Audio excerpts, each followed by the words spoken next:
पाकिस्तान के प्रधानमंत्री शहबाज शरीफ ने पाकिस्तान की बातें बताई हैं, या फिर ये कहा जा सकता है कि भारत की तरफ से हुए नूर खान एयरबेस हमला अपनी बात कबूल ली है या फिर मान लिया है, या फिर इस साफ शब्दों में कहा जा सकता है कि पाकिस्तान के द्वारा ये मान लिया गया है। और उन्होंने कहा कि 10 मई की रात करीब 2:30 बजे जनरल आसिम मुनी ने उन्हें फोन कर बताया भारत की बैलिस्टिक मिसाइलों ने नूर खान एयरबेस और कुछ इलाकों में निशाना बनाया।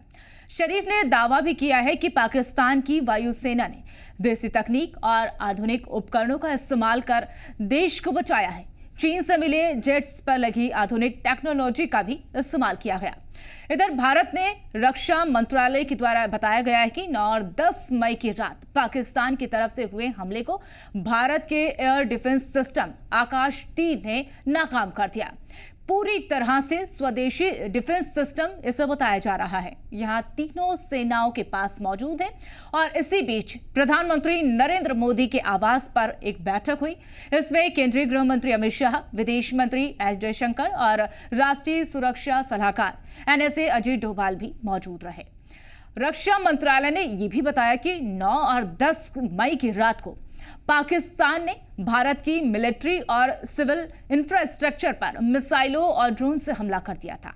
भारत ने अपने डिफेंस सिस्टम आकाश-3 से पाकिस्तान के हमले को नाकाम कर दिया। यह पूरी तरह से स्वदेशी एयर डिफेंस सिस्टम है और ये ऑटोमेटिक एयर डिफेंस कंट्रोल कहा जा सकता है, जो कि हथियारों को डिडक्ट करके उन्हें खत्म कर देता है। आकाश-3 में कई रडार, सेंसर और कम्युनिकेशन नेटवर्क सिस्टम है। इसे आत्मनिर्भर भारत इनोवेशन के तहत बनाया गया है, या फिर यह भी कहा जा सकता है कि इसे आर्मी, नेवी और एयरफोर्स तीनों में शामिल किया गया है। आकाश-3 को आसान शब्दों में अगर समझना चाहें तो यह इंटेलिजेंट, प्रोएक्टिव और तेजी से जवाबी कार्रवाई करने में सक्षम होता है। भारत ने 22 अप्रैल को पहलगाम में हुए आतंकी हमले के बाद बड़ा कदम उठाते हुए जवाबी कार्रवाई में 7 मई को ऑपरेशन सिंदूर लॉन्च किया था।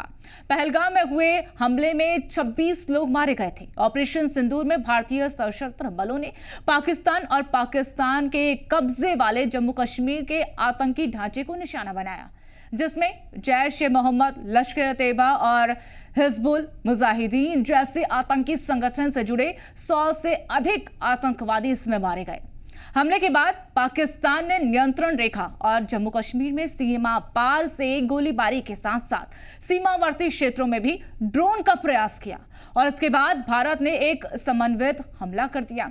पाकिस्तान के 11 एयरबेसों में रडार, बुनियादी ढांचे और संचार केंद्रों और हवाई क्षेत्रों को भी नुकसान पहुंचाया है। और इसके बाद 10 मई को भारत और पाकिस्तान के बीच सीज फायर की घोषणा हो गई और वो लगातार जारी है। लेकिन ऐसे में अब पाकिस्तान के द्वारा ये मान लेना किस तरफ संकेत देता है, कमेंट सेक्शन में आप जरूर बताइएगा। जी भारत।